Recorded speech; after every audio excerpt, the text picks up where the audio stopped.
नमस्कार, आप देख रहे हैं स्वतंत्र समाचार।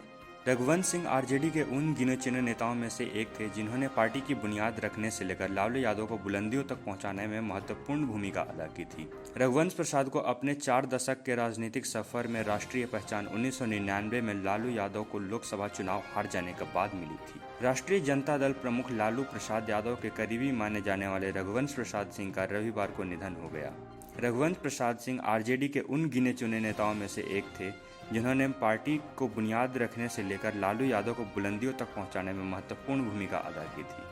रघुवंश प्रसाद सिंह को अपने 4 दशक के राजनीतिक सफर में राष्ट्रीय पहचान 1999 में लालू यादव को लोकसभा चुनाव हार जाने के बाद मिली थी। संसद में अटल बिहारी वाजपेयी सरकार के दौरान रघुवंश प्रसाद सिंह को वन मैन अपोजिशन कहा जाता था। बता दें कि रघुवंश प्रसाद सिंह और लालू यादव ने अपना सियासी सफर एक साथ और एक ही राजनीतिक विचारधारा के साथ शुरू किया था। लोकदल में रहते हुए दोनों समाजवादी नेता कर्पूरी ठाकुर के बेहद करीबियों में गिने जाते थे। कर्पूरी ठाकुर के निधन के बाद रघुवंश सिंह ही लालू को बिहार की राजनीति में आगे बढ़ाने वाले सबसे बड़े सारथी रहे थे। रघुवंश जी ने नहीं छोड़ा था दलित पिछड़ों की राजनीति। तमाम विकट परिस्थितियों के बावजूद रघुवंश प्रसाद सिंह ने न तो दलित पिछड़ों की राजनीति करनी छोड़ी और न ही लालू यादव का साथ छोड़ा। लालू जब 1999 में चुनाव हार गए तो सदन में उनकी कमी को भी महसूस नहीं होने दिया था और अटल सरकार को घेरने वाले सबसे प्रखर आवाज बने थे। रघुवंश प्रसाद सिंह 1996 में केंद्र की राजनीति में आ चुके थे, लेकिन उन्हें असली पहचान मिली 1999 से 2004 के बीच।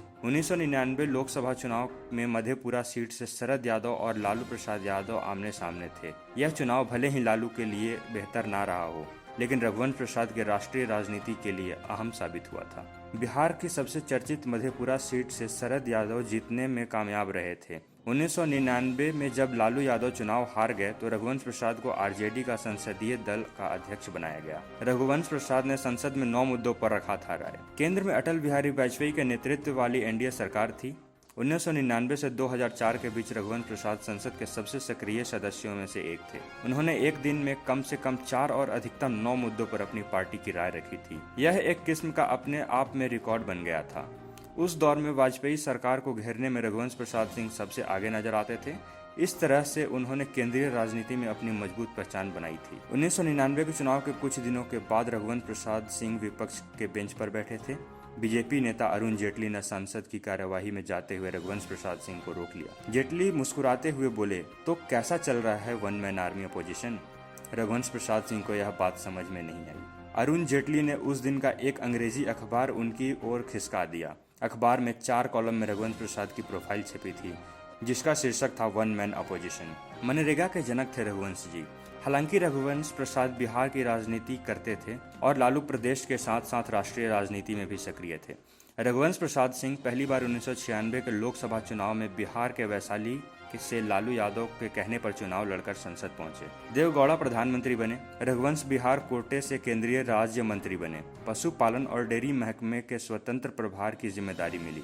अप्रैल 1997 में देवगौड़ा को एक नाटकीय घटनाक्रम में प्रधानमंत्री की कुर्सी गंवानी पड़ी। 1997 में इंद्र कुमार गुजराल नए प्रधानमंत्री बने और रघुवंश प्रसाद सिंह को खाद्य और उपभोक्ता के कैबिनेट मंत्रालय की जिम्मेदारी सौंपी गई। इसके बाद 1998 से लेकर लगातार 2009 तक जीतते रहे। विपक्ष में रहते हुए वह प्रखर आवाज थे और यूपीए की पहली सरकार में पंचायती राज मंत्री बने।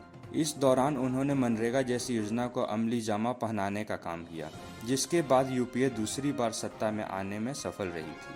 कांग्रेस रघुवंश प्रसाद को पार्टी में लेना चाहती थी। 2009 में लोकसभा चुनाव के नतीजों के बाद आरजेडी ने कांग्रेस को बाहर से समर्थन दिया था। हालांकि मनमोहन सिंह रघुवंश प्रसाद को फिर से ग्रामीण विकास मंत्रालय देने के लिए अड़े हुए थे, लेकिन आरजेडी ने सरकार में शामिल होने के प्रस्ताव को स्वीकार नहीं किया था। ऐसे में रघुवंश के सामने कांग्रेस ज्वाइन करने का प्रस्ताव रखा गया, लेकिन रघुवंश बाबू ने प्रस्ताव खारिज कर दिया था और लालू यादव के साथ ही रहना पसंद किया।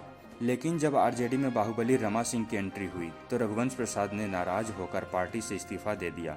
लालू उन्हें मना पाते उससे पहले ही रघुवंश प्रसाद सिंह दुनिया को अलविदा कह गए। धन्यवाद। और ज़्यादा खबरों के लिए सब्सक्राइब करें हमारे स्वतंत्र समाचार के यूट्यूब चैनल को।